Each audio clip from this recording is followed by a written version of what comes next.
L'actualité, c'est également la menace d'une motion de censure du gouvernement Barnier. Alors, j'ai l'impression qu'on en est à l'épisode 212 d'un feuilleton qui a commencé donc au moment de la nomination de ce gouvernement Barnier. Tout s'est fait dans la précipitation. Écoutez, Marine Le Pen qui était l'invitée de la matinale d'RTL. Ce qui est sûr, c'est que nous n'accepterons pas que le pouvoir d'achat des Français soit encore amputé dans la situation qu'ils connaissent aujourd'hui. Donc ça, c'est une ligne rouge. Et si, effectivement, cette ligne rouge est dépassée, eh bien, nous voterons la censure. Il n'y a aucune difficulté là-dessus, je le dis de la manière la plus claire qui soit. Il n'y a aucune difficulté, dit Marine Le Pen. La ligne rouge, c'est le pouvoir d'achat. Que dit Jean-Noël Barrot, le ministre des Affaires étrangères, mais est concerné également par ces questions de gouvernement. Il était l'invité ce matin de Sonia Mabrouk sur Europe 1 et CNews.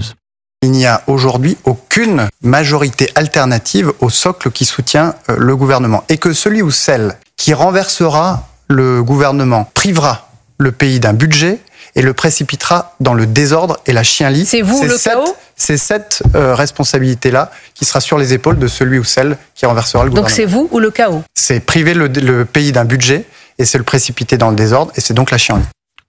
Barrot, il dit la chienlit, puis après il dit la chienlit. C'est marrant. On a déjà le désordre. Olivier D'Artigol. On a déjà le désordre. Il n'y a pas de shutdown, c'est-à-dire comme aux États-Unis, le risque de ne pas avoir de budget, parce que sans rentrer dans les détails, nous aurons quand même un budget sans vote, dans des conditions très particulières. En tout cas. Et au pire, on pourrait les 12e, comme on dit, on fait des budgets chaque mois pour très payer les fonctionnaires cela, et on trouve une solution de... Très précisément cela. Mais Marine Le Pen est apparue au moment de la nomination du gouvernement Barnier comme en situation de force pour dire qui peut aller à Matignon, qui ne peut pas aller à Matignon, on s'en souvient. Puis, il y a eu cette niche RN à l'Assemblée nationale qui a été vécue comme quand même un échec. Parce que rien n'a été retenu. Rien n'a été retenu. Et la question est posée, contrairement à Laurent Wauquiez qui a arraché un arbitrage positif sur la question des retraites, le RN n'a pas obtenu aujourd'hui quelque chose lui permettant de se retourner vers ses électeurs. En circonscription, l'électorat RN commence à ne plus comprendre pour dire « nous avons obtenu ça ».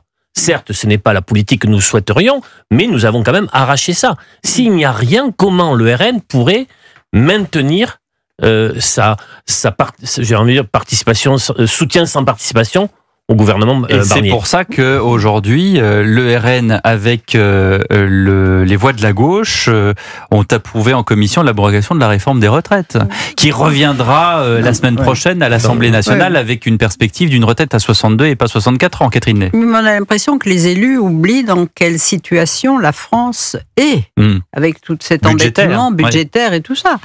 Et on dit Madame Le Pen a droit de vie ou de mort sur la majorité. C'est pas vrai. Elle a 126 députés. C'est énorme. Mais si elle veut renverser le gouvernement, elle a besoin de LFI. 126. Et si vous comptez les ciotistes, il y en a 143. Exact. Oui. Mais ça ne fait pas 289. Voilà. Donc et c'est vrai que quand on voit cet hémicycle, et surtout quand elle vient parler à la tribune, et que tout d'un coup ces 126 députés se lèvent, là on a l'impression d'une forêt noire dans l'hémicycle, surtout que la partie centrale n'est jamais là, vous voyez. Il y a un creux. Bon, ça c'est très important. Mais son pouvoir, elle n'a pas le pouvoir de... Bon, alors elle va rencontrer le Premier ministre lundi.